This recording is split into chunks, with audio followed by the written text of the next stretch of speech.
किससे बोलना क्लास है वॉशरूम के क्लास चेंज करने जल्दी 9 बजे के बाद होते हैं ना राम एक काम कर्टन वॉशरूम के क्लास है 9 बजे के बाद चेंज होते हैं 9 से पहले चेंज करा रहे हैं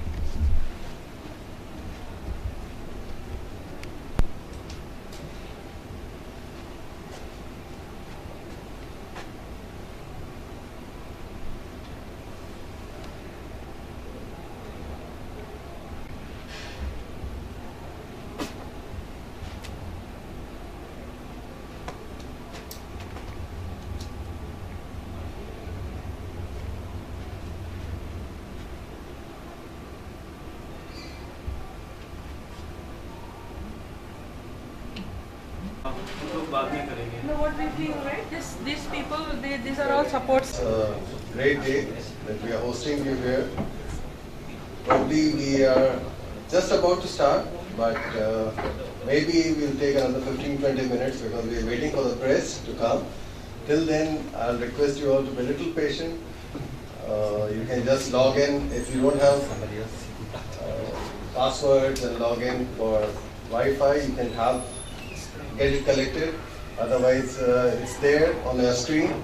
So you can be busy with the net till we get started. Just say a very warm welcome to all of you. First of all, thank you for your patience. And we begin the day. A very good morning and a very warm namaskar from all of us here. Welcome you all to this beautiful part of the country, that is Goa. As you all know, it is just sun and sand, and it's very difficult to sit in a meeting like this across some beautiful beaches. But anyway, this is important, so you can relax on 17th. It's indeed a great day as we host the workshop on Polymetallic Nodule Resource Classification, jointly organized by the International Seabed Authority and the Ministry of Earth Sciences. Before we begin, there is a small little thing that we would like to do. As you would rightly agree that flowers, the colorful flowers, are truly Almighty's representative on earth. And with this, may I now request Ms. Smita to give a bouquet of flowers to His Excellency Shri N.A. Odonton, Secretary General, International Seabed Authority. May I now request Dr. Niyati to give a bouquet of flowers to Dr. S.K. Das. With this little gesture of ours, may I now request His Excellency Odonton, Dr. Rajan Shri S.K. Das to please walk up and light the lamp, which is so important. It is traditional in India to light a lamp to commence something very auspicious. It is also symbolic because as the lamp lights, they say the knowledge spreads. So may I now request all three of you to please join in and light the lamp.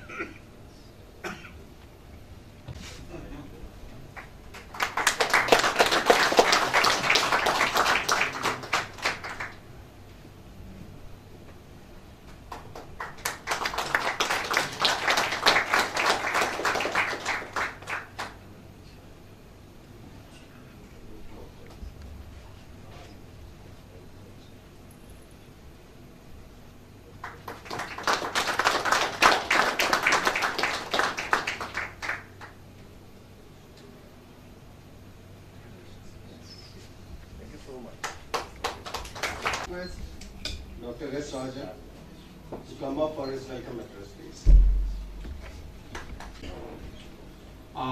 His Excellency Mr. Odonton, Dr. S.K. Das, distinguished delegates to the workshop, my colleagues from the Ministry of Earth Sciences, from my own institution, the National Center for Antarctic and Ocean Research, friends from the media, ladies and gentlemen.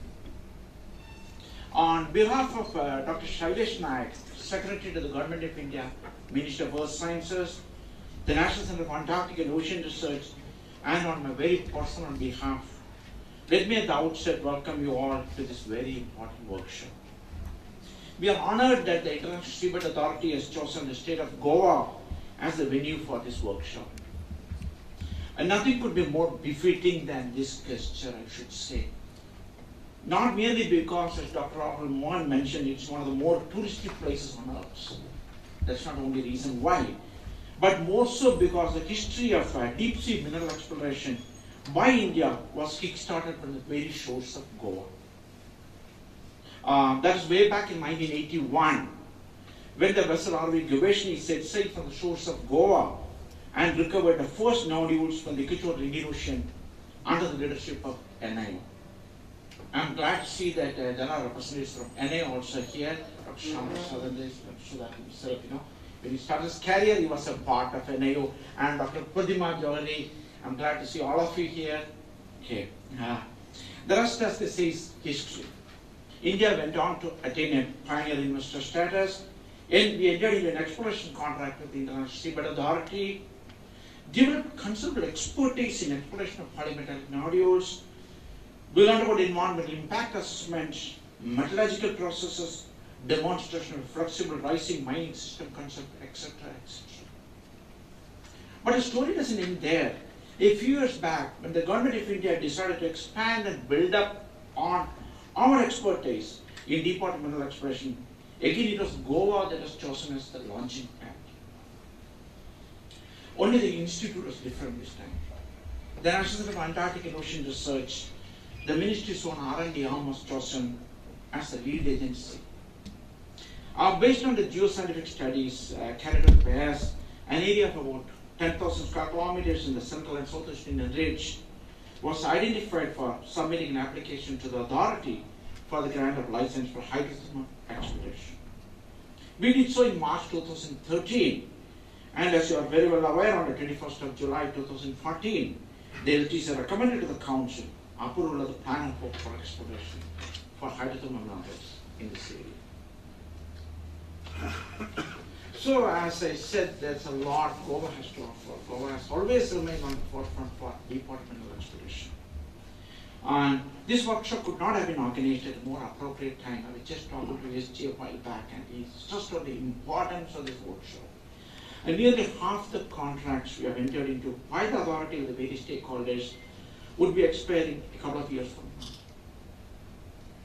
While, as I understand, the contracts stipulate the kind of information and data that have to be submitted to the Seabed Authority on expiry of the contract, there's a need to develop internationally accepted standards and practices applicable to the assessment and reporting the mineral resources of the seabed, and more importantly, to sensitize all the stakeholders on these standards. This is vital, not only for understanding whether the explored areas are indeed financial assets from a mining point of view, but also for a seamless transition of a mining operation from exploration to an exploitation stage. Not only the policy aspects, but the technologies and our scientific knowledge itself has also undergone a quantum jump over the past 4 decades. Since the first trial of a prototype nodule mining system was carried out on the Plate Plateau way back in 1970.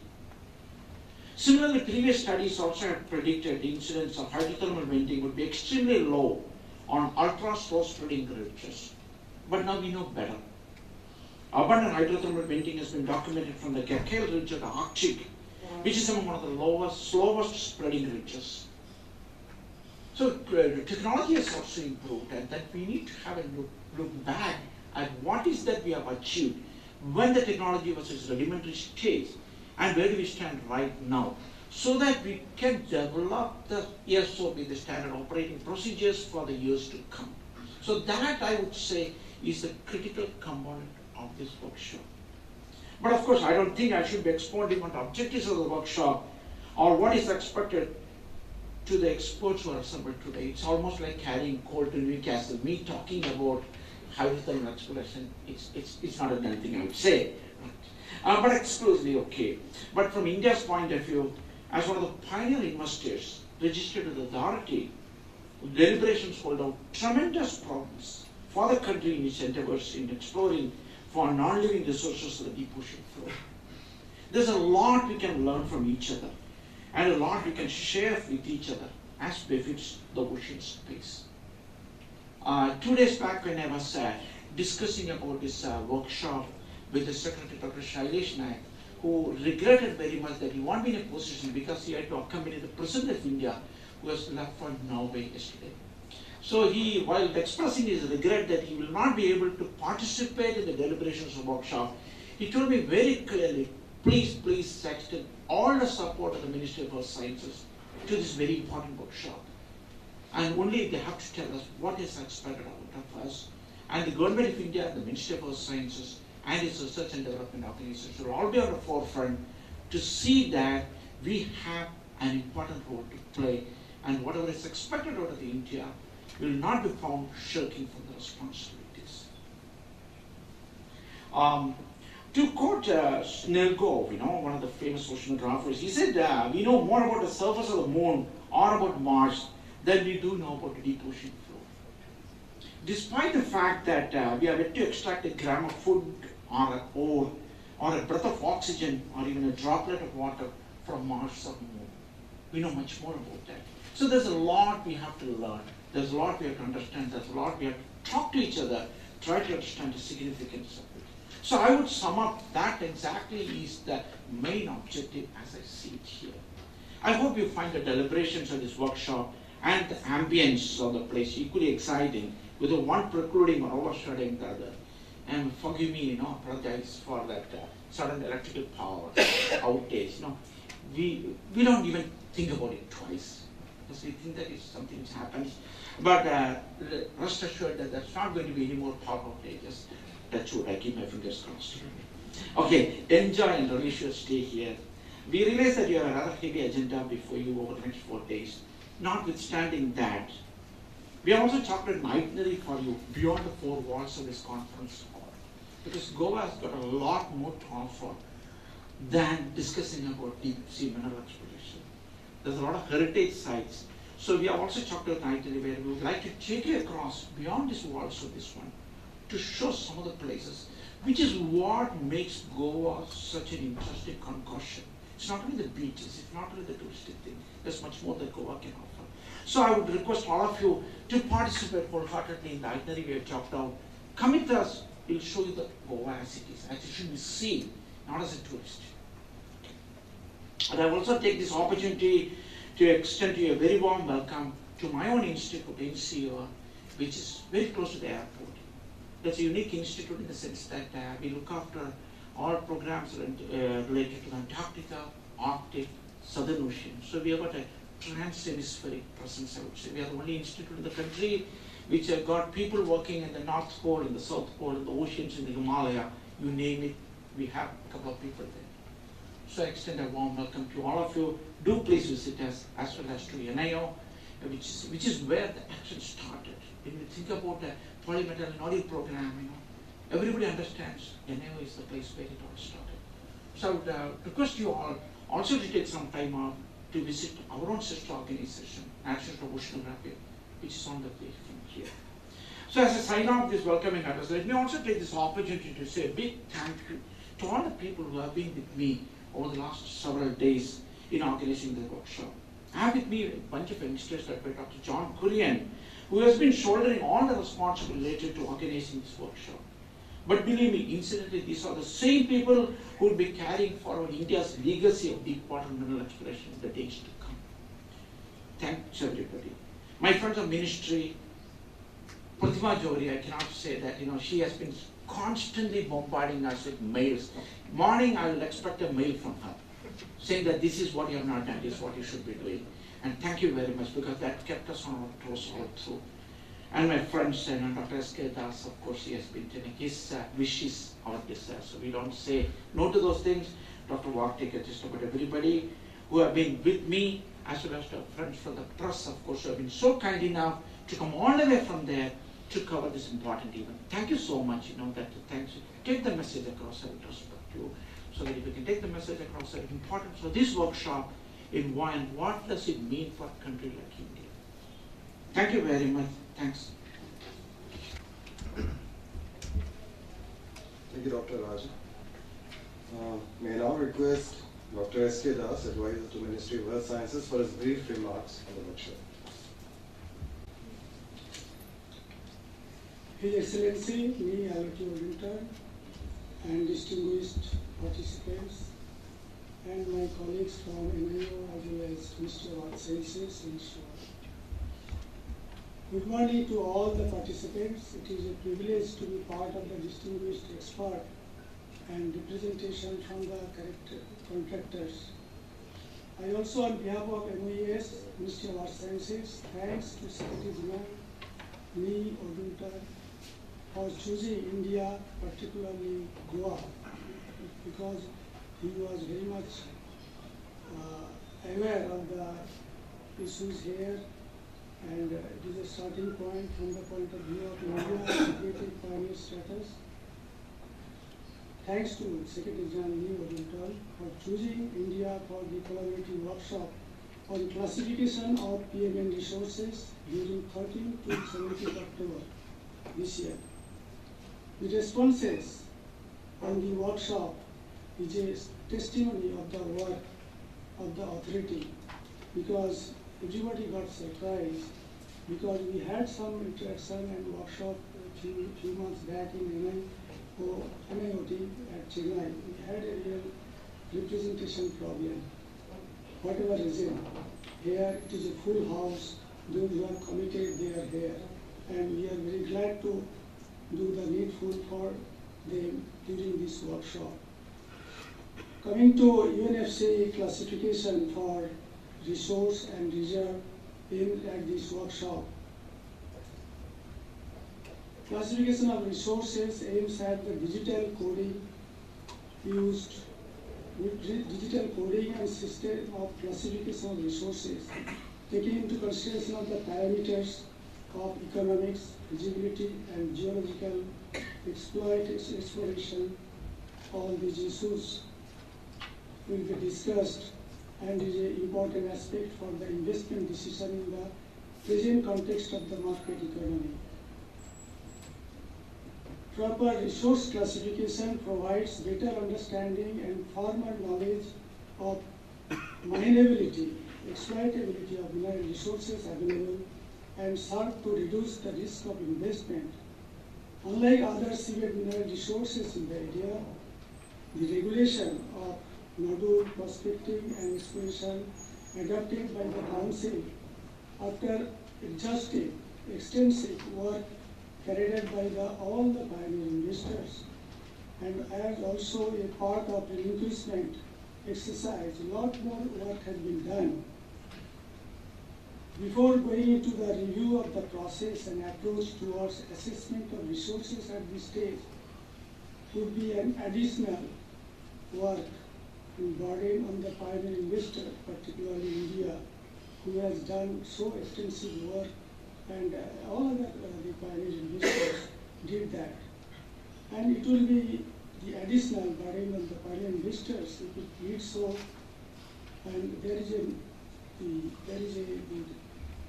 the cautious approach to be discussed, because it is everything has been done. Of course, the classification issue, it has to be dealt in a very constructive manner, so that the work is also what is aiming in this workshop should not suffer. The high gain approach in its planning and execution is very much needed. Coming to the workshop's capability by this distinguished guest as well as expert, I have great confidence that this workshop, which is designed by the authority for interaction among the contractors, pioneer investors, and the experts, and they will be able to provide an excellent opportunity to discuss the matter in a constructive way, so that much more burden should not come on the pioneer investor, those who have already spent a lot of money, lot of resources, particularly developing countries like India. With these few remarks, I thank you all for this workshop.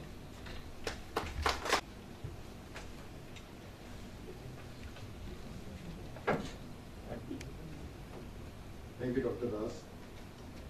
May I now request His Excellency N. Norton, Secretary General, International Seabed Authority, to give his inaugural address. Good morning, everyone. I am actually and fabulously glad to see all of you.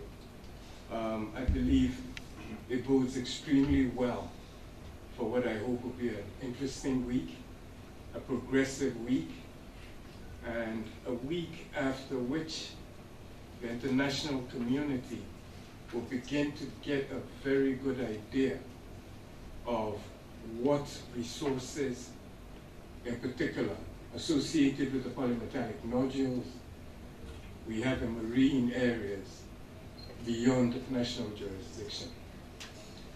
Dr. Rajan, Director, National Center for Antarctic and Ocean Research of India, distinguished delegates from the Government of India, experts on classification and other aspects of deep seabed polymetallic nodule mining, eminent representatives of the contractors for polymetallic nodules exploration with the authority, members of the Legal and Technical Commission of the authority. I wish to thank all of you for the effort that you have made to be present for the ISA workshop on polymetallic nodules resource classification. I wish to inform all of you that for the International Seabed Authority, this is a very important workshop. It is our very first cut at trying to establish standards for the classification of polymetallic nodule resources. It's been polymetallic nodules that resulted in the establishment of the International Seabed Authority. It was indeed polymetallic nodules that were an extremely important part of the Law of the Sea Convention. An entire part of the convention, part 11, was dedicated to polymetallic nodules.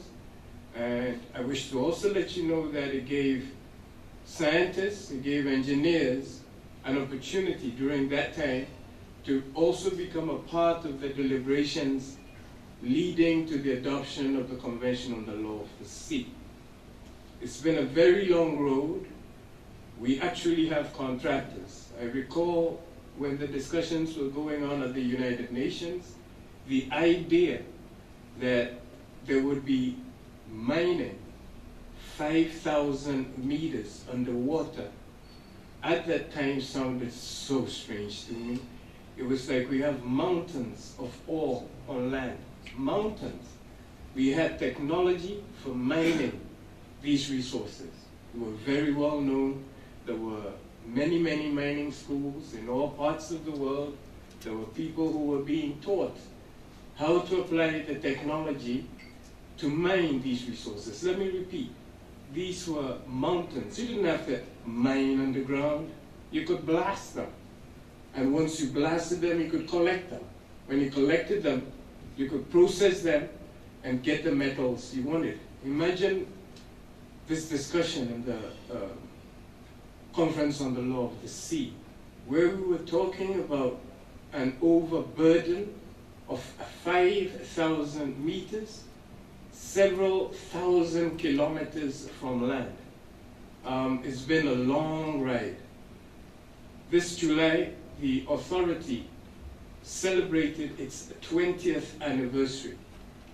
I am indeed very, very grateful to be able to report that the authority now has a considerable number of contractors for polymetallic nodule resources. We also have contractors for polymetallic sulfides, as well as contractors for cobalt-rich ferromanganese crusts. We, however, started with polymetallic nodules. The International Seabed Authority has been established, again, like I said, 20 years. We have contractors who are almost at the end of their exploration contracts for polymetallic nodules. And I am really excited to be here.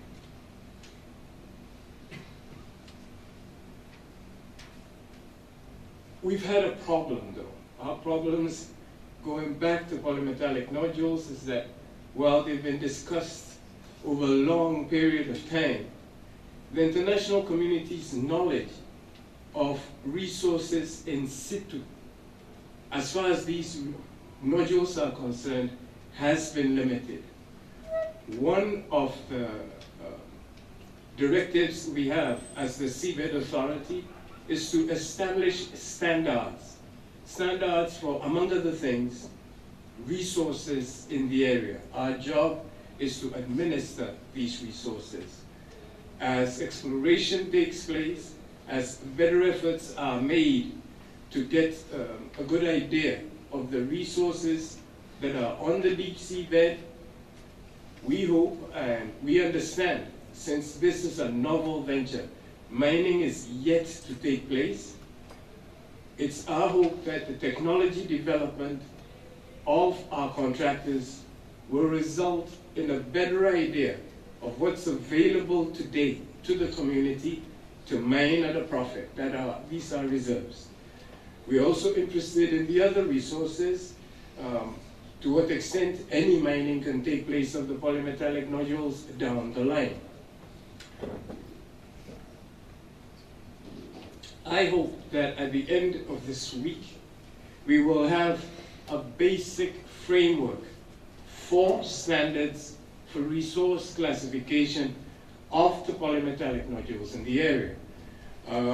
We have many of the contractors, indeed, the contractors that have been engaged in this exercise for over a year, present here. We have some that are close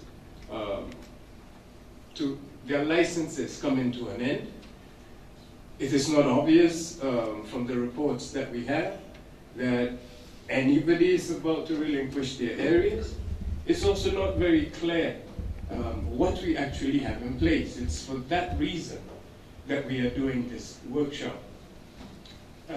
Our specific objectives are listed on page 29 of the authority's background paper. These are to ascertain the work being undertaken by contractors for polymetallic nodule exploration in the area, with a view to the standardization of the exploration and resource data required in Section 11 of the standard clauses of the exploration contracts, to review the current practice in land-based mineral development on national reporting standards for exploration results and resource classification, to identify special aspects of polymetallic nodule deposits that should be addressed in resource reporting standards, identification of any issues arising from differences in national reporting standards to which the authority should respond, to assist contractors to identify and implement best practices in polymetallic nodule resource evaluation, to identify the work to be completed by contractors to fulfill the item I just referred to, and to determine the time required to fulfill these items, and also for this workshop to provide guidance to the authority regarding relations with mineral information standards organizations, including potential cooperation. I don't know how to exactly say this in the abbreviated form, so I will repeat the letters I have. Cooperation with CRIRSCO's work. I am very, very happy to have you all here. I have no expertise in this area, and I, like many who are gathered in the area, would like to listen to what the experts have to tell us about work in this area. I'm also very interested to learn from the contractors the results of their work to date, the practices they've been following.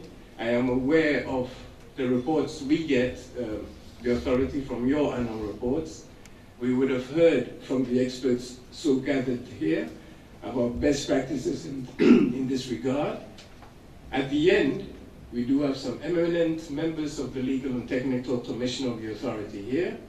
In the end, we wish to take the results of our work this week, make them available to our Legal and Technical Commission, the entire body, in February of this year, and have them make recommendations to the Council, our decision-making body, on standards for the development of these resources, standards for the classification of these resources, and hopefully to have this material as input into a decision that has to be taken by the Council in 2012 2015 regarding the extension of exploration contracts. I also would like for you all to consider how the authority continues to work on these standards. I do not expect that in 4 days we would have completed standards on nodule resources when it's taken us a considerable period of time with considerable knowledge to get to whatever we've been able to do for land-based resources. Once again, thank you all very much for coming. I look forward to an exciting week. I am an old fogey and I also wish to learn something, and I see this as a great opportunity to learn something, hopefully for all of us. I believe even for the experts, the knowledge they may gather about marine mineral resources will be a little bit more than they had before they got to the meeting. For the contractors, hopefully we will have standards. The reports that you give us at the authority, that you give to the Legal and Technical Commission for its consideration, will be a basis for the authority to inform the international community as to what is actually out there. I will close on the following. I've been following the work of, for example, the United States Geological Survey on resources and their distribution worldwide, whether on land or in the oceans. I have seen over many, many years, I always look at the marine mineral resources. And I keep waiting to see some indication that from the work that has been going on by our contractors, they're taking us slightly more seriously. They might be, but honestly, I keep reading about inferred resources. We don't go any further than that. I believe you've spent a lot of money, contractors. I think you've also done a lot of work. Let us try and see whether through this process and your work in technology development, we can move it further than merely inferred resources. Thank you very much.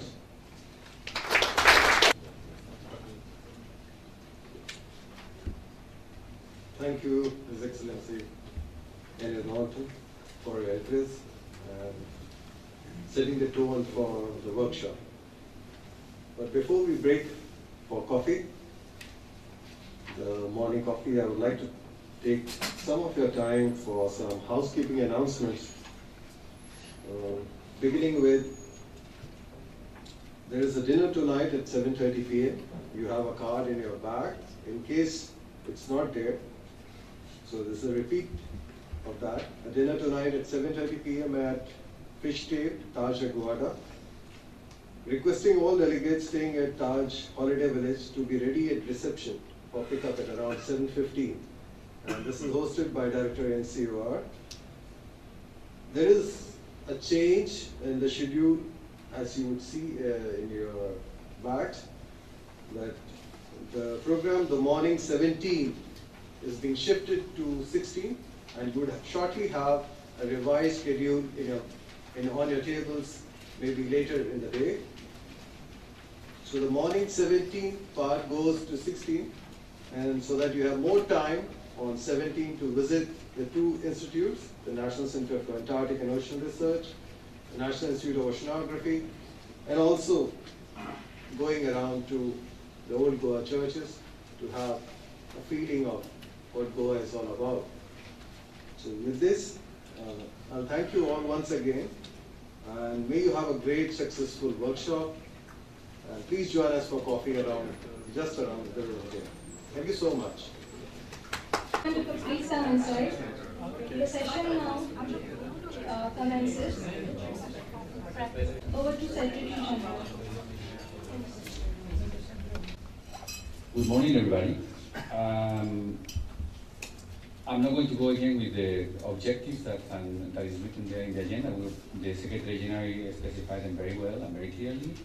I think everybody understood exactly the purpose of this meeting and what the International Civil Authority is expecting from the outcome of this meeting.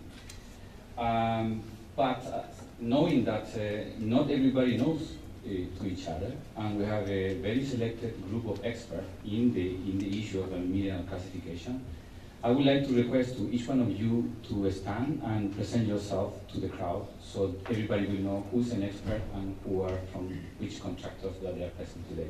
I will start from Charlotte, please.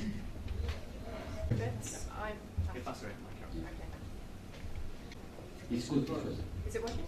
Yeah, it's working. Okay. Good morning, everyone. I'm Charlotte Griffiths. I work for the United Nations Economic Commission for Europe, which is based in Geneva. We're one of the 5 UN regional commissions.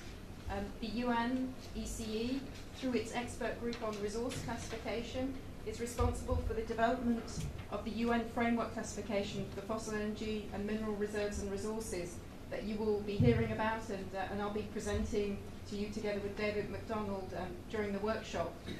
So, on behalf of the UNEC, very sincere thanks to the organisers of this event and to the International Seabed Authority for inviting us and for instigating this event together with the Ministry of Earth Sciences of India. Look forward to talking with you all and to meeting you all. Thank you. From China, from the Department of Land and Resources. I used to be the member of Legal and Technical Commission of the authority. So I'm very glad to attend this very important meeting. Thank you. My name is Jacques Panjon. I represent GSO, Belgian contract holder for Polymetallic Nodules. We just changed our name from GTEC Sea Mineral Resources into Global Sea Mineral Resources, just for information. Not more to say, we're very curious what comes out. We just executed our first cruise. It was very positive. So, let's see what comes out. Thanks. My name is Masato Okazaki. I'm representing the Deep Ocean Resources Development, one of the Polymetallic nodule contractor, and I'm very we are very interested in the classification of resources because we are thinking about the commercial mining. So we are looking forward to all the discussion going to taking place.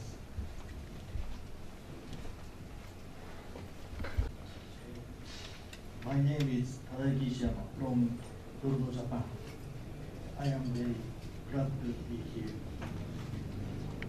Good morning, I'm Paul Kay. I'm from Geoscience Australia, which is Australia's geological survey. I'm manager of offshore resources at Geoscience Australia. Australia has a large offshore jurisdiction of around 14 million square kilometres, and we're taking an interest in what opportunities there might be for offshore mining in that jurisdiction, but also what might occur in the near future in offshore areas elsewhere. As land-based mining becomes more difficult, there's more pressures on environmental matters, population matters, etc. It may be that offshore mining is an opportunity that will develop in the next few years, even though we did see that period through the 70s where people were very interested and then it declined. This may well be the renaissance where it happens. And I'm very happy to be here, to have been invited, and look forward to resolving some of these questions about classification. I'm Shyam Prasad from the National Institute of Oceanography, Donapala, Goa. And, I'm proud to say that I've been associated with the Polymetallic Nodule program for close to 3 decades, since the time of the young man. And I'll be making a presentation on behalf of the Ministry of Earth Sciences on the 15th of May. Thank you very much. My name is John Carianos. I work for Tonga Offshore Mining Limited, one of the contractors. And there'll be a talk on our efforts later on in the week. And I think we must be almost the first contractor to have actually navigated the requirements of a regulator, because we took our mineral resource through the British Columbia Securities Commission last year. And I must say Gold Associates helped us a lot getting that done. So we are aware of some of the more subtle issues to do with not just how you define the resource, but how you present it and in how you try and maintain confidence in the results. Thank you. Good morning. I am Tomasz Abramowski. I represent here the Inter-Ocean Metal Joint Organization, one of the contractors. And I would like to thank to the Ministry of Science, Government of India, and the International Seabed Authority for organization of this event, of this meeting, because we consider that meeting is one of the most important workshops organized by the ISA, because we are all very interested in moving from exploration to the exploitation phase of deep seabed resources. Thank you. Morning, my name is Jin Pan. I'm from China Ocean Mineral Resources Research and Development Association. And on behalf of my colleague, I would like to thank some Indian Minister of Development School and the authority to us this opportunity to be here. Thanks. Morning, everyone. My name is Song Zhengbi. Come from Camera, China. Nice to meet everyone. It's my first time to come to India. I want to the workshop get a good result. Thank you. My name is Kong Ming, and I'm from China's Cornwall, and together with my colleague Lisa Jin and Song. Nice to meet you. Good morning, everybody. I'm happy to be here with your organization. First, we want to thank Lisa and also the organization here in India. So my name is Yves Fouquet from Ifremer in France. I am a scientist. I'm in charge of lab where we do research on sulfide, hydrothermal system, on nodules, and also on the crust. So I am more the scientific part of this story. And this time I'm in charge of presenting you on Wednesday what we did for the last 30 years and more recently nodules. Thank you. Good morning. My name is Kisong from KIOS, Korea Institute of Ocean Science and Technology, representing Government of Korea. Actually, I'm also a member of Legal and Technical Commission, but today I'm here as a member of Korean delegation. And I'm glad to be here at this workshop with experts in the classification of resources and colleagues working on the polymetallic nodules. Thank you. Good morning, everyone. My name is Chan Min-yu from Korea. I'm working also at KIOS, and we are a very big group from Korea because we are very interested in this workshop. So I am very happy and hope to get a good result from this workshop. Okay, thank you. Good morning, everybody. I'm Sang Bom-ji from KIOS of Korea, and I hope to make a nice discussion in this workshop. Thank you. Good morning. My name is Tae Kyung-yo. I'm working at KIOS Crystal, and my major job is to develop a portal mining system, mine robot and buffer and so on. So I'm so glad to this workshop. I'm first time to attend this ISA workshop. I'm very happy to. Thank you. Hi everyone, my name is Chong Min-ju. I'm underwater petitions. I'm glad to attend this workshop. Thank you. Good morning, everyone. My name is Sup Hong. I'm in charge of technology development mining system for polymetallic nodules during the last 20 years. And it's my second visit to Goa. It was, the first visit was 1998, I remember. At the time I presented at another technical conference. At the time my subject was fundamental experimental study for pickup devices and how to crawl on the seafloor. Now I'm in the position to introduce about large-scale mining tests with miner robot in scale of 1/5 of commercial scale. During the past time, many has been changed. I'm very glad to be here in this workshop and to talk about the progressive the progress of the technology development. I'm very pleased to see you, old and new friends. Thank you very much.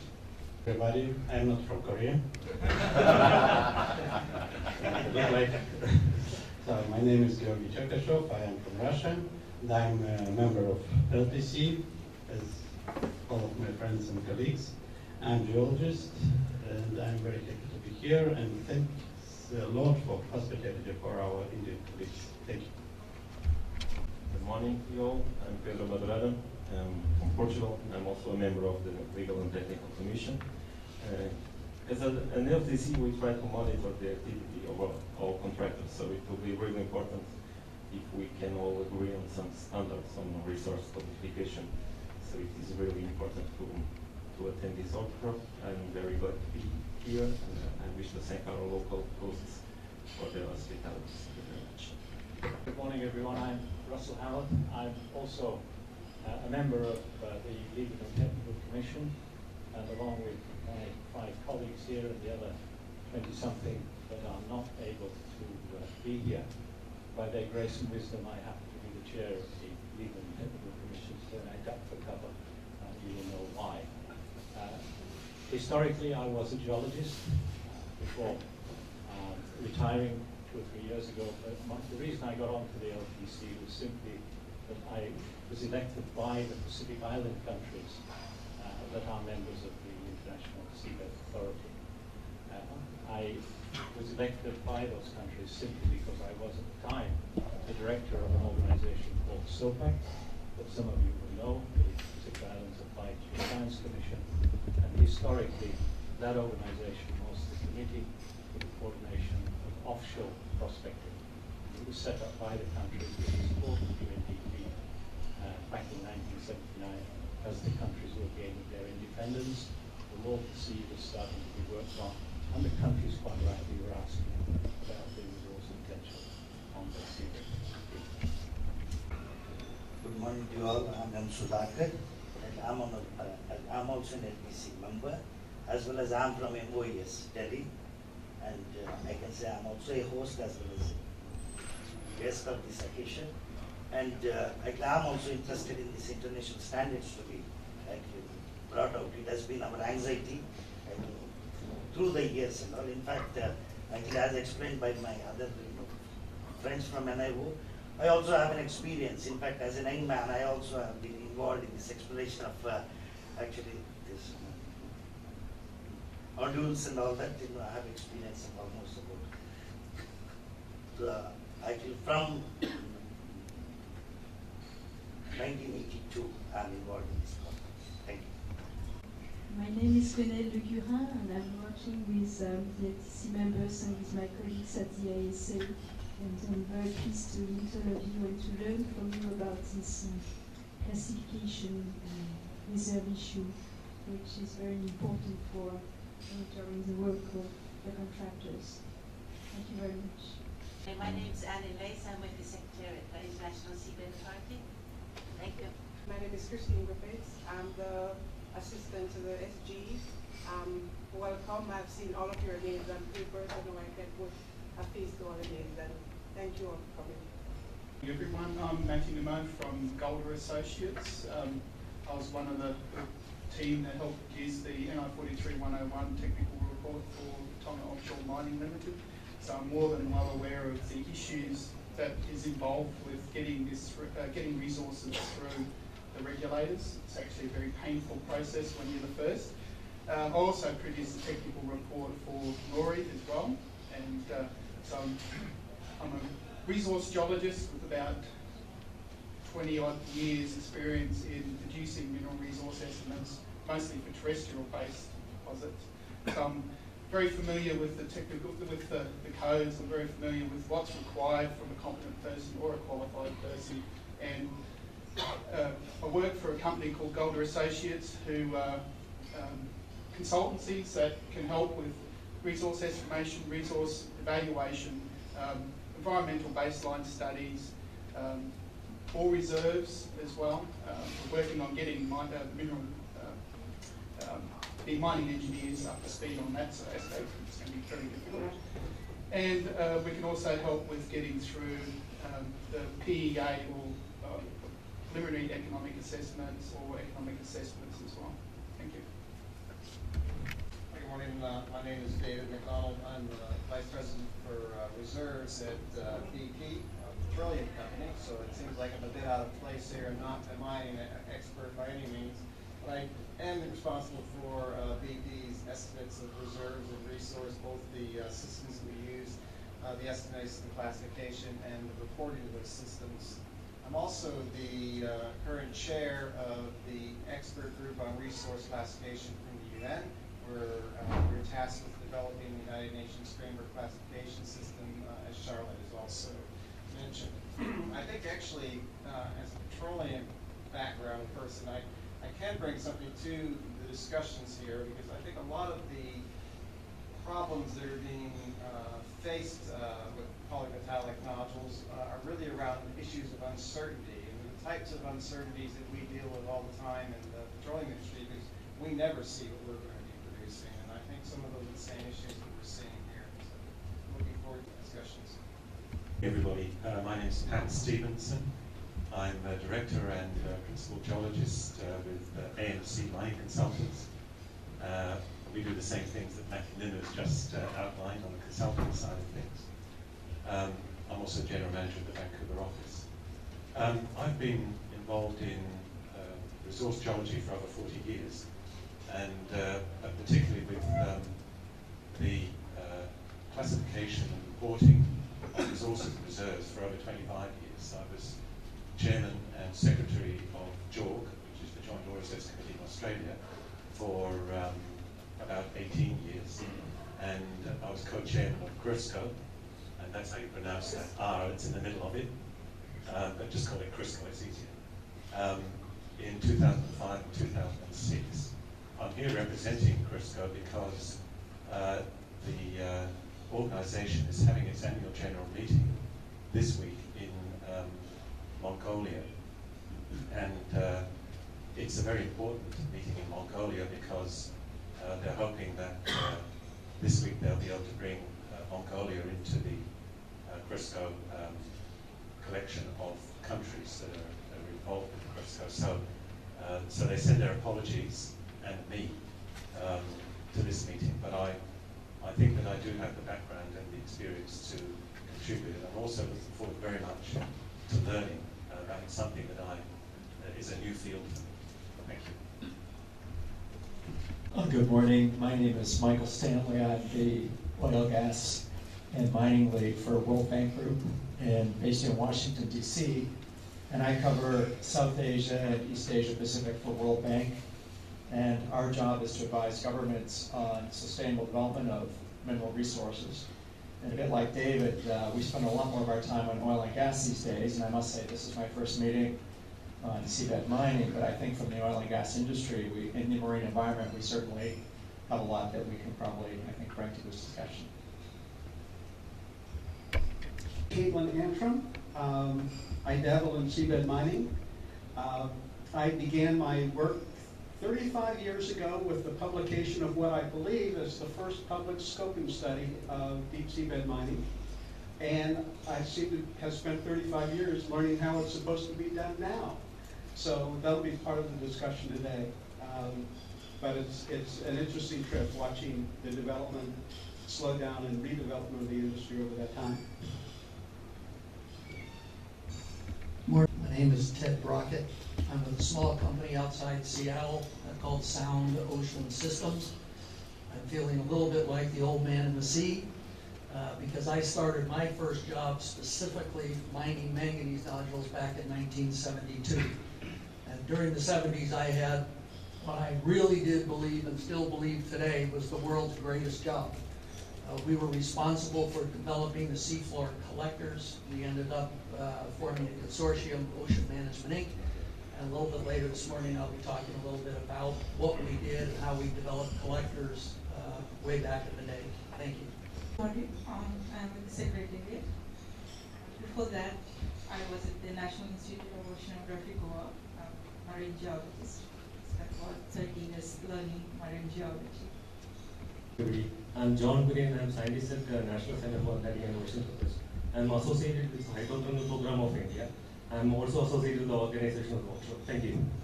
I'm Shankar, working in the Polymetallic Nodules in National Institute of Oceanography. I'm carrying out all the resource evaluation of the nodules as well as mathematic data processing.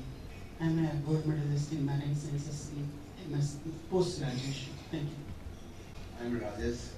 I'm a geologist and presently working on the hydrothermal lighting project along the Lake Ocean Risk. And as for now, I belong to the organizing committee.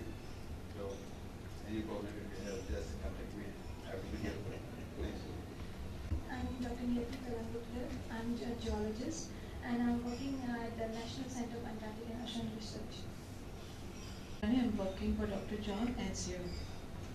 My name is Nixon and I'm in IT department. Thank you very much for everybody to all these missing ones. Ministry of Earth Sciences. I'm responsible for the implementation of the program on ocean resources, which includes polymetallic nodules as well as hydrothermal supply.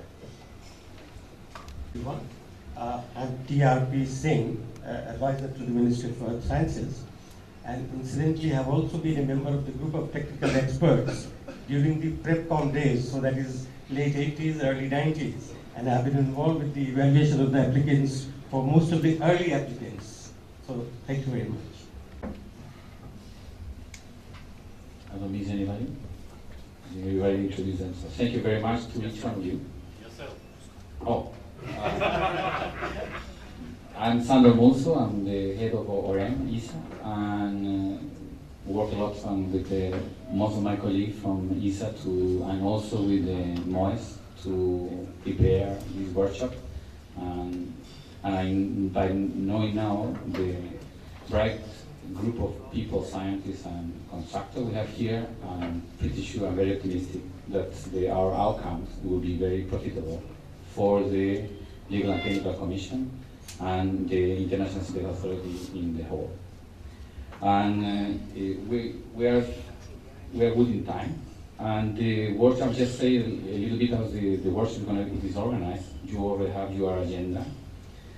Just to make clear that the only thing that changed was the Friday morning, the concluding remarks is moving only to Thursday afternoon. Nothing else has changed. And every item on the agenda, it's going to be chair and co-chair by two people. You have the name there. And every time you know that your session is coming, please move to this table in front of you so you can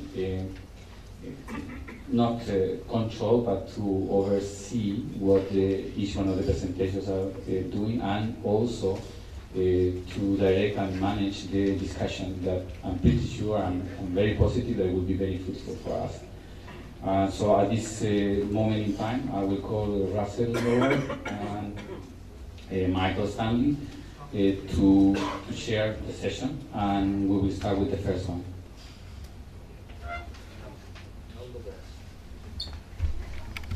There are two constructors that could not make it, so they have some time. So don't worry about the pressure of your timing. We just need to keep it in balance, not to stay here till 8 in the evening every day. So seeing more administrative things, so the first item in the agenda is mining technology for the classification of polymetallic nodule resources in the area.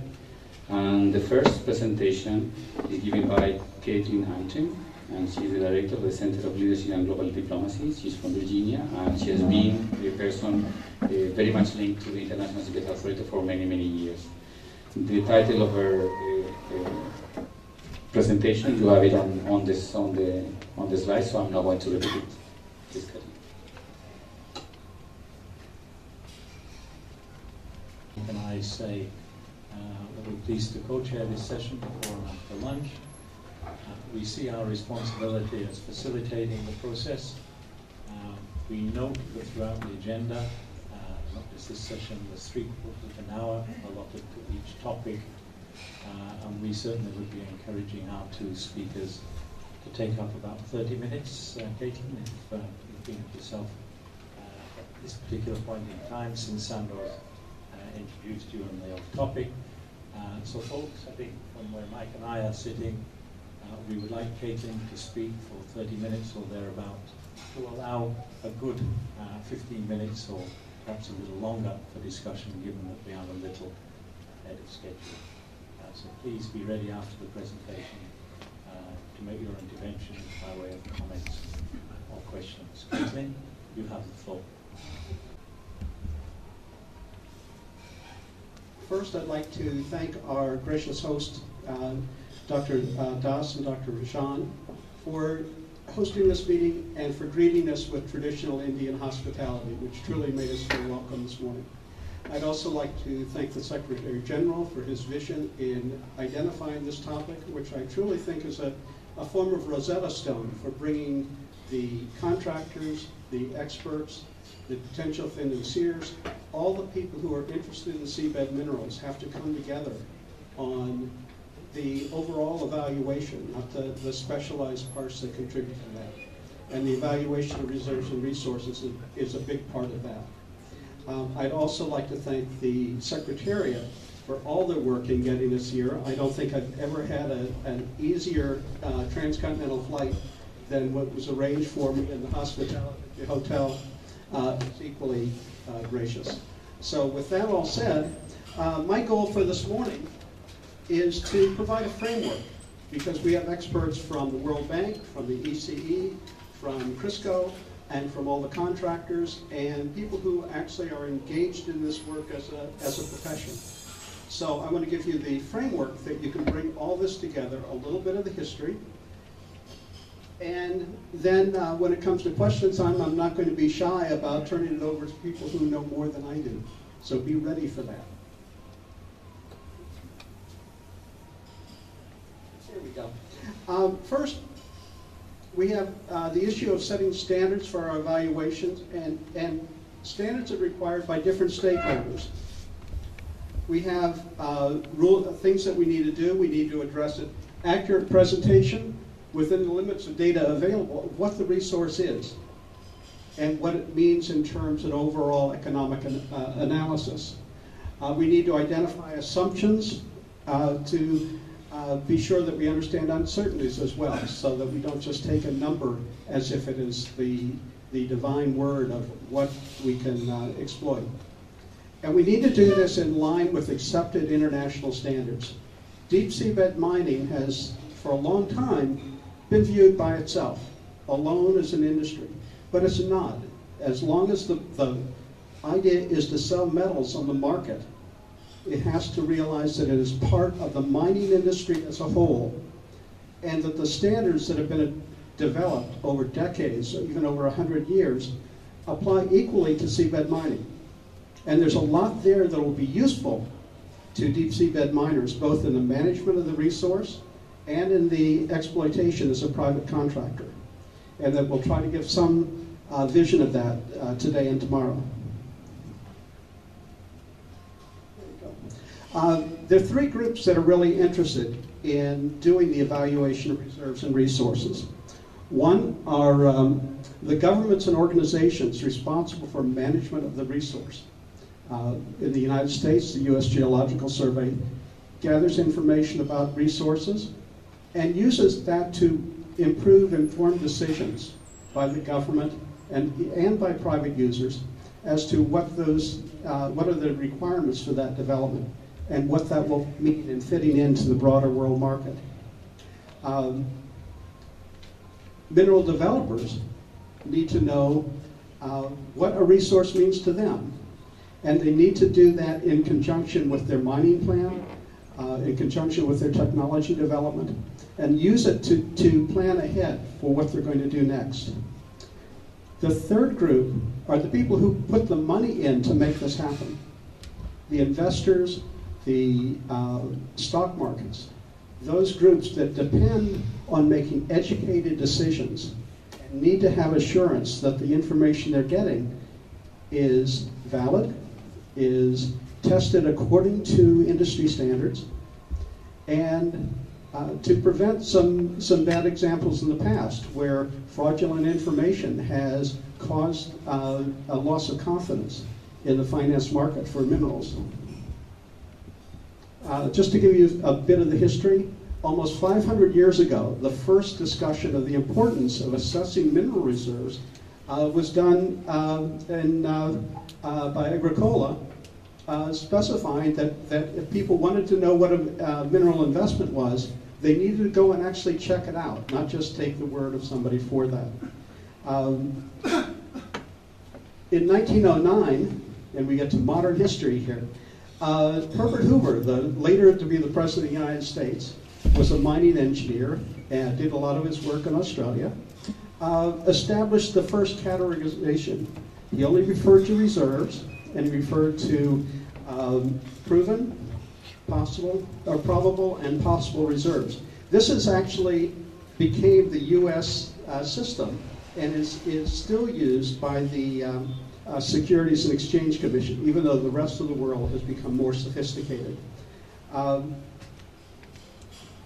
In about 1976 to 1980, the Geological Survey in the United States developed a minerals classification system. We call it the McKelvey box, that classified minerals both in terms of geological certainty and economic viability. This was done for large areas. You might apply it to minerals of the United States, minerals of the world. And then after some problems in a nickel deposit and a gold mine, it became necessary to set up national codes for the reporting of minerals.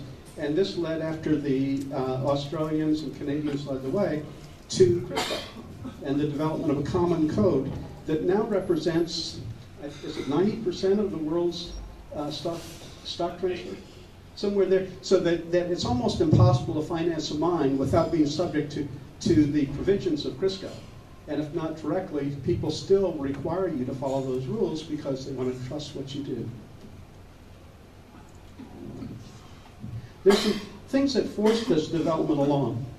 One is that it costs a lot to open a major mine now. We're talking $3 to $5 billion. I mean, some people get discouraged when they think of those numbers for seabed mining.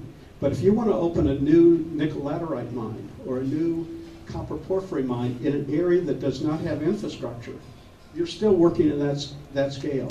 That means that you have to have a lot of finance. No single company is going to do that. That you're going to be going to banks, you may be going to the stock market, private finance, and those people want this assurance that you're providing honest information. The Securities and Exchange Commissions and stock markets, because they have a regulatory role, are able to actually require people to follow these rules. That gives a power to the expert groups that put these rules together, that it isn't just advisory. When they set the rules, a lot of people have to follow them. And another area that may be applicable to some of the contractors is the concept of the junior exploration company, where a company goes out not to mine the minerals, but to find a deposit, develop it to a point where they can then provide it to somebody to actually develop it. And when they do that, they need to be able to lay out and explain the value of that deposit by using these same processes of determining reserves and resources, measuring them, and following the standards that allow them to put that into a public preview of the investment possibility. For governments, there are two things that really drive this. One, after World War II, which had been very much a logistics war and a war over resources and a war by resources, the major governments of the time spent a lot of effort to develop mineral and materials policies that assured that they would have access to minerals both in wartime and in peacetime, that their economies were more and more dependent on uninterrupted supplies of metals. So that was one driver.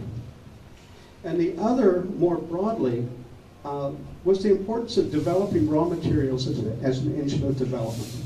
So that we needed categorization both at the national and the intergovernmental level. And those drove these changes in classifications. So the commercial stakeholders are involved in the commercial focus. Professional societies in geology, mining, law, industry, and accounting. Mining and investment, securities. From the stakeholder side, the development of the common template that Crisco has developed after working with the countries that have been doing most in the area. And it's reinforced national legislation, Australia with the Joint Ore Reserves Committee, Canada with its national instruments, and the other members of Crisco have all formalized these processes. While there are specific rules and codes that govern some of the evaluation, a lot of it rests on the adoption and implementation of best practices. I've listed the main areas here. Some of the key ones are the competent person, that because there is professional judgment involved, these standards really revolve around the trust put in a professional or professionals, that no one person has the full breadth to understand all of the things involved in the major mineral mining, processing, marketing operation. It creates standard definitions of resource and reserves. It creates rules for a resource database or standards for a resource database. What it can do, what its purpose is. It's geological interpretation and modeling. You gather a number of data points about the seabed, but you have to interpolate between them. You can't sample every piece that you're going to put your collector over, so that you have to have trust in the interpolation systems. There are rules on mineral resource estimation, modifying factors that allow you to move from having a confidence that there are minerals there that you want to assurance that they're really there when you design what part of the seabed you're going to put your collector on. Reporting standards to go out to the public, what you're allowed to say and what you aren't. And then reconciliation, that once you've mined, you want to see if your systems were valid. So you need to go back and say, we found this result here, but our interpolation said something different. How do we fix that? So those are the type of things that industry is expected to develop and incorporate into these codes that are then required by the various stakeholders. The key definitions, and this goes much more into what Pat's presentation will be. We have mineral resources and mineral reserves, and we have, in these cases, 5 levels. We actually have a measure, thanks to the Seabed Authority and many people who worked with it, in determining the inferred resources of the Clarion-Clipperton Zone. But inferred resources mean we've got a number of data points, and we think that based on that we can extrapolate what's there.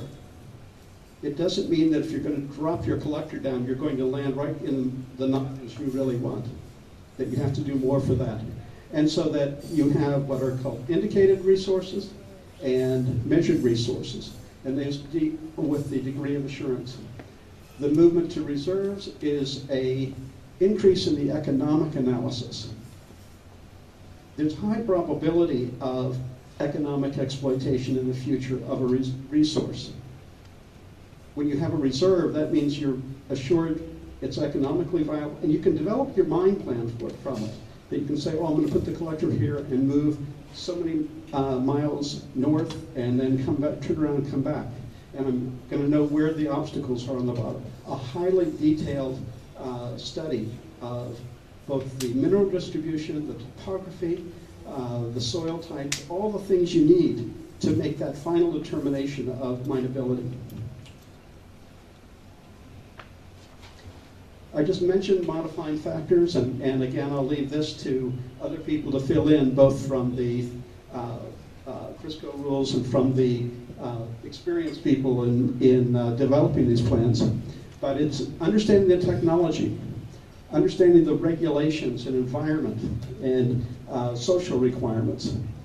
Government regulations for mining operations could include labor, ship safety, investment and operating costs, what will those be?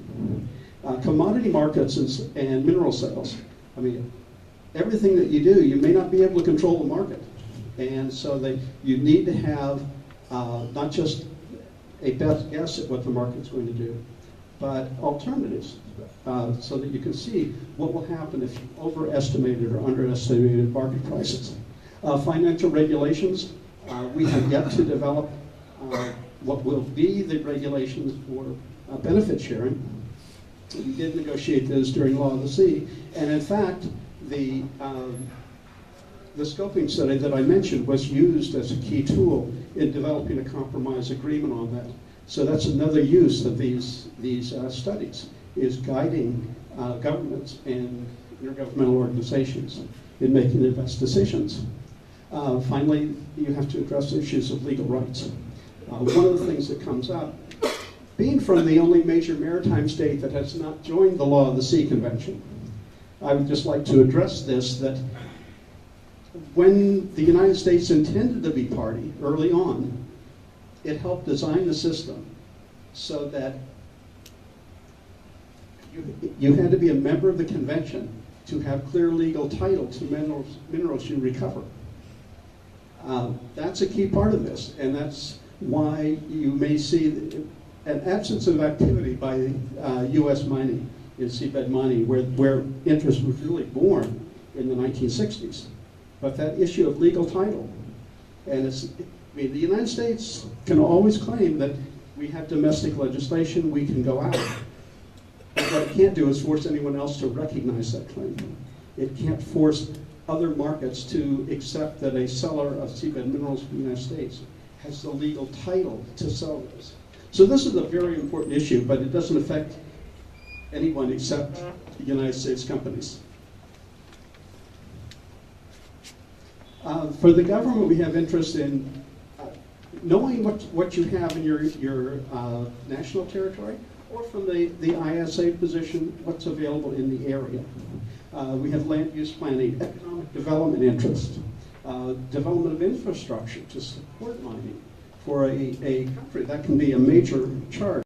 Electric power, all the things that are needed. It's also an issue for seabed mining, but in a different way, because in many cases you're going to the infrastructure rather than bringing the infrastructure to you. Environmental regulations, social impact. In many ways, the social impact are all these non-financial benefits that we address in the convention. Transfer of technology, training, the benefits of a stable metals market. National security issues come up, that seabed mining has the potential of bringing minerals that are both important to high technology, cobalt and rare earths, major industry, platinum group metals, nickel, developing countries, copper and zinc in particular.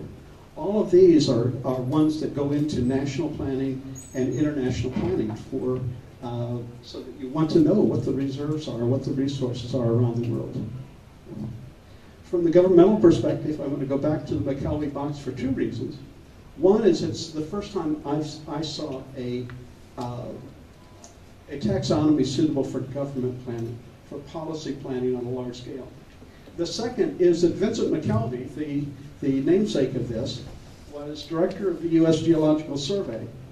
And after he retired in that position, he became the scientific advisor on the U.S. delegation to Law of the Sea, and helped develop some of the provisions, primarily with regard to outer continental shelf work. But I think one of the legacies is that the regulations on exploration include the phrase of reporting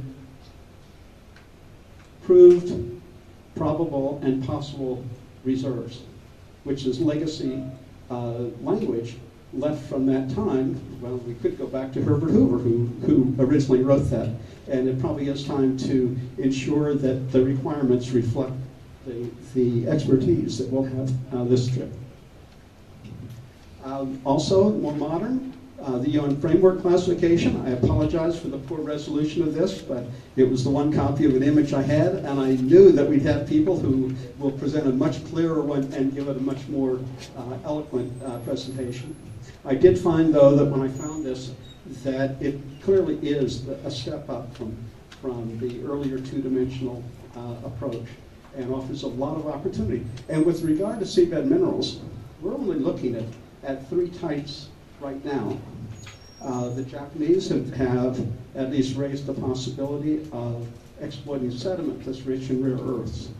We have, within the EEZ of countries, we have heavy metal muds. So if there are other minerals that may come up, and this can be a useful tool as those new minerals are brought in. So in fact, there's room for both the commercial approach and the resource manager approach in classification. In this case, I've got a diagram. I'm just flashing it by because I'm going to leave it for Pat. The Crisco diagram here, which brings those inferred, indicated, measured resources and probable and proved reserves, deserve much more in-depth presentation, and we'll get that. And then down here on the right is the Australian governmental classification, very much in the tradition of the McKelvey box, and they're both used, so that there is a perfect understanding of that both of these approaches need to be brought together, but they each offer their stakeholders, their interests. So I expect the two of you will be discussing how these fit together. And I'm not going to try to step in on that and take it away from you.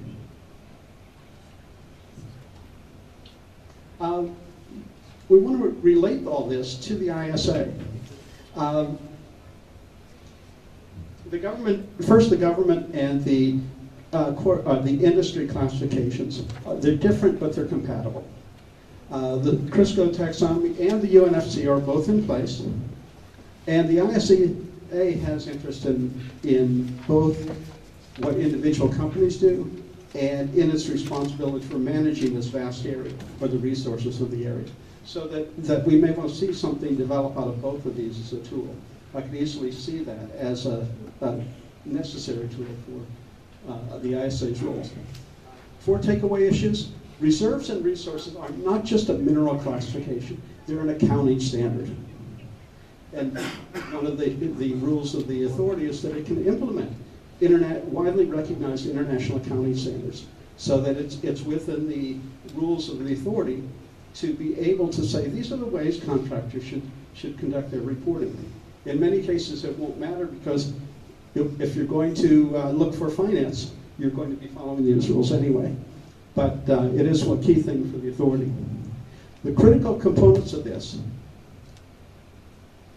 understanding the current industry standards and best practices. And I'm hoping our contractors and our people who are expert in preparing these reports will go much more in depth than that. The resource database. The ISA maintains a resource database. We have a lot of information about minerals. It's going to be expanded to include information about environment and living resources. It's a geospatial database. And that those are the sort of core elements of a resource database. But it needs to be fleshed out. The work on developing taxonomies is critical to that. But expanding it so that contractors, when they submit information, they do it in a form that not only brings the information into the correct categories, but reflects degrees of uncertainty about it. So that you don't just get a number and trust it. You say, oh, this number, well, it's plus or minus 100% or 50%, or the location was somewhere in this area, not at these exact coordinates. You need to know the accuracy of the material as well as the data. And finally, the competent person. And I'm really glad to see we have a presentation focused on the competent person coming up tomorrow, because that's what makes all this work. That you can have a lot of data, but you've got to have somebody who understands how it needs to fit into the system.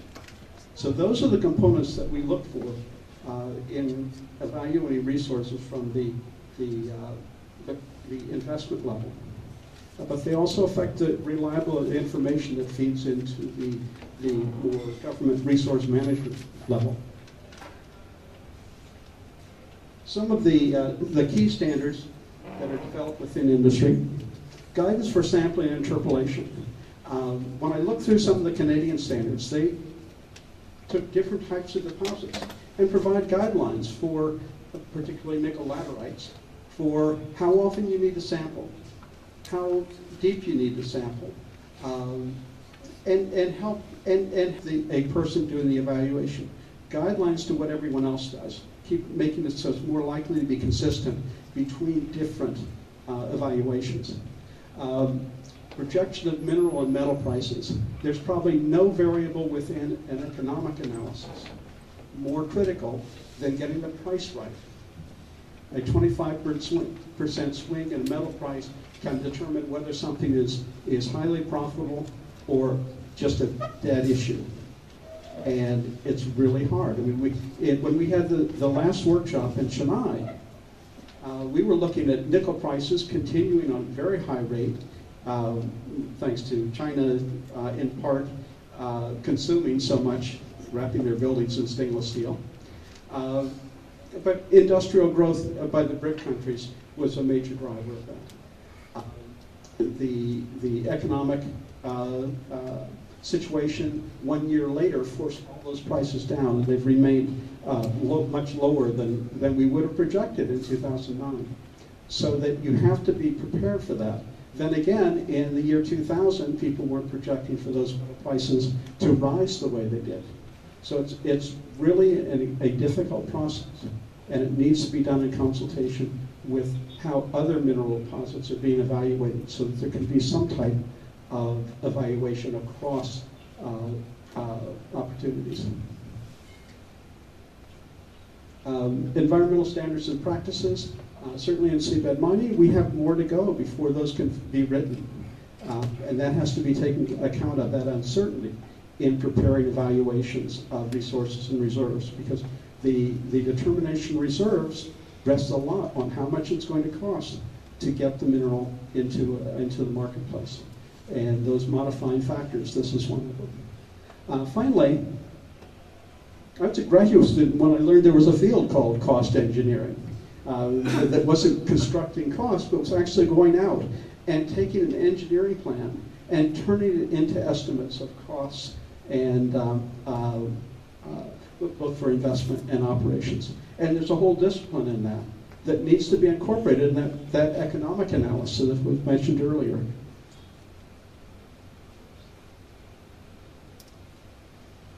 In addition to the competent person and the industry standards, the third key point is the resource database. The main features of a resource database for minerals is that it's a geospatial database, giving you position.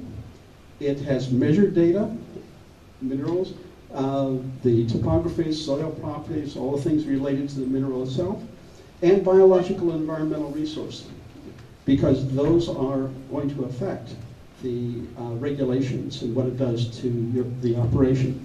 Then there's the inferred data, and the statistical methods for figuring out what the values are between your measured points.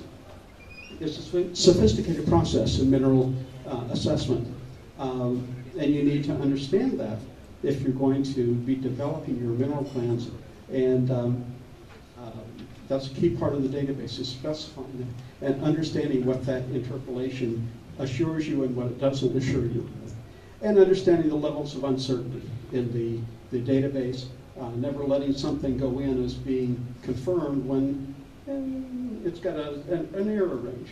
You want to be sure that you carry that uncertainty in through the model. Competent person, again, I think this is the most critical feature. It is a member of a professional society that is part of that is recognized within a national authority at an appropriate classification. This is a professional level. It has an enforceable disciplinary process where if the person does not follow the rules, if the person fails in his professional responsibility, he can be disciplined and lose his certification, which in turn means he can't do this work anymore.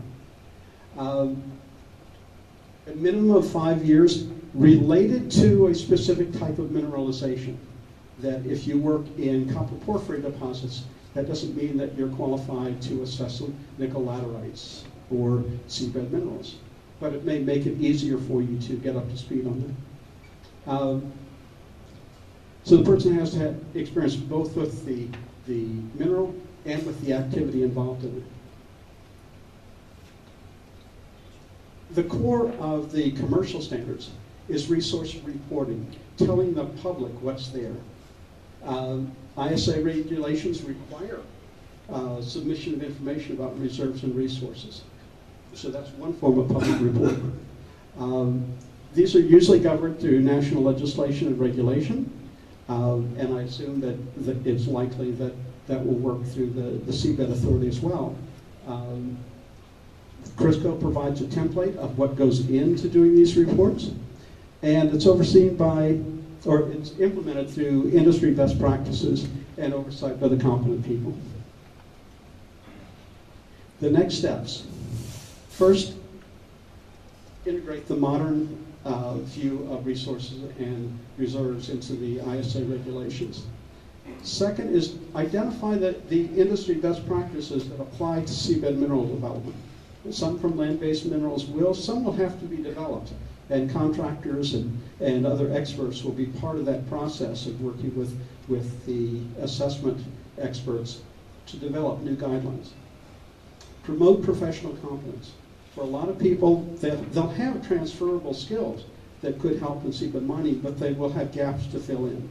I hope that some of the professional societies will start offering courses to explain seabed minerals to land-based experts so they have a better understanding of that. We need a common topology for our resource databases so that when data is transferred, it's done easily and without error from contractor databases to the authority. And finally, a lot of the contract reports can contribute to the ISA's worldwide mineral resource database. That right now the focus has been mainly on the Clarion-Clipperton zone, but the Indian Ocean, South Peru, the Peru Basin, there are a lot of other areas where that needs to be built up. Because in some ways, the ISA has become the knowledge center for anyone wanting to investigate opportunities in seabed mining. And these databases will be a growing part of that. So that brings it together. I don't know how long I spoke. Longer than I expected. So I'd like to invite questions or invite comments from the people who know more than I do. So, and if I don't get a hand going up soon, I'm going to just start picking people. Caitlin, thank you very much. I mean, you were spot on time. Well, we do, why don't you manage that, except I'll jump in if there are any questions. Because you were spot on time. But one thing I would like to ask the organisers before opening the floor for questions is I'm sure we're all interested in getting a copy of Caitlin and everybody else's presentation for that matter. So to save that question being asked over and over again, can I please just ask the organisers now, maybe Sando, you could respond, are we going to be able to access copies of the presentations whilst we're here in Goa? Right, so we have the assurance that that is the case. So if we open the floor now for questions and comments. Can we have them digitally instead of hard copies? Well, I think the answer to that is soft copy is the preferred means of access, and you'll tell us where to find them as soon as you've loaded them onto the ISA website. So yes, Jack, that's the case. So first comment, question please, on my left.